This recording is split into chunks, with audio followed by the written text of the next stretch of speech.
Bakın şu ürün sadece tek başına 2000 lira, 2500 lira. Pırıl pırıl, çiziksiz, hatasız, boyasız, değişensiz.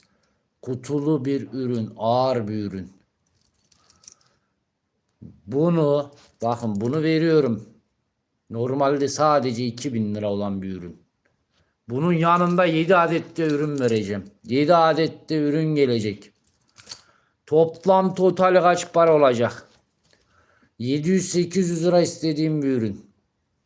Dijital led aydınlatma hepsi var. Alarm. 1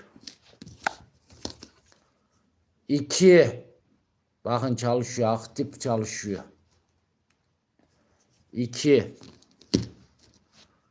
3